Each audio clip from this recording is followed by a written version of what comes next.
Dinozavrlar yer shariga taxminan 160 million yil hukmronlik qildi.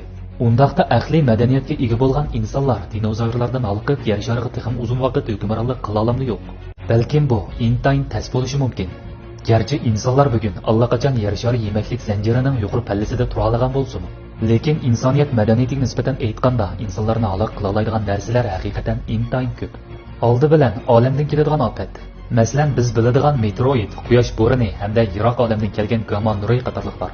65 million yil ilgari kichik sayyoraning yer shariga so'qilishiga o'xshash, insonlarmi bu tabiiy ofatlar ta'sirida yer sharining hayotlik taraqqiyot tarixidan yo'qolib ketishi mumkin.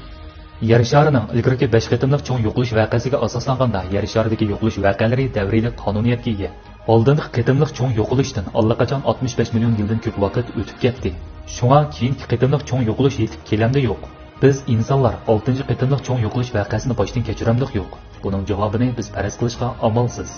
Olamdan keladigan ofatdan boshqa yer sharidami har vaqt o'zgarish yuz berib turdi.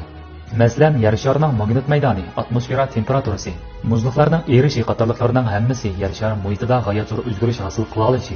Shu orqali insonlar yashash bo'shlig'ining tarixini keltirib chiqarib, yer shari yana hayotliqlarning yashashiga mos kelmaydigan bo'lib qolishi mumkin. Agar insonlar fan texnikasi insonlarning planetlararo ko'chman bo'lishini reallikka oshirishga kafolatlik qila olmasa, insonlarning nufusi shiddat bilan ozaydi va yo'qoladi. Muhitning o'zgarishidan boshqa insonlarga ta'sir ko'rsata oladigan biz ko'ra olmaydigan yana nurg'un turlar mavjud. Masalan, bakteriya va virus. Biz insonlar azaldan yer sharining xo'jayini emas. Ana shu ko'zga ko'rinmaydigan virus va bakteriyalar dal yer sharining xo'jayini. Har bir insonning turmushi har vaqt ularning ta'siriga uchraydi. Garchi biz ko'zimiz orqali ularni ko'rishimiz noyat tas bo'lsa-mu, lekin bizning atrofimizda, bizning terimiz ustida, hatto bizning tenimizning ichida bakteriya va viruslar mavjud. Biz tabiat dunyosida butun insonlarni yo'qota oladigan jonli zamon virusining mavjud yoki emasligini bilishga amalsiz. Agar bu xildagi virus yoki bakteriya mavjud bo'lib qolsa, insonlarga nisbatan aytganda bir qitimliq yo'qolishga yetarlik halok bo'lish xarakteridagi ofat deyishga bo'ladi.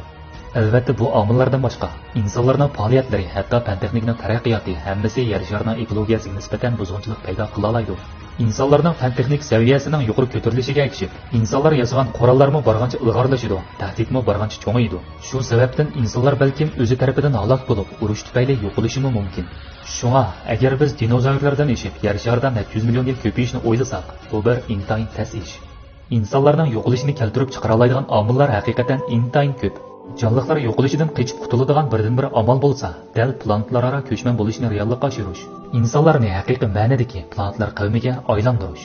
Mana bu insonlarning olam ustida izlanishining ahamiyati.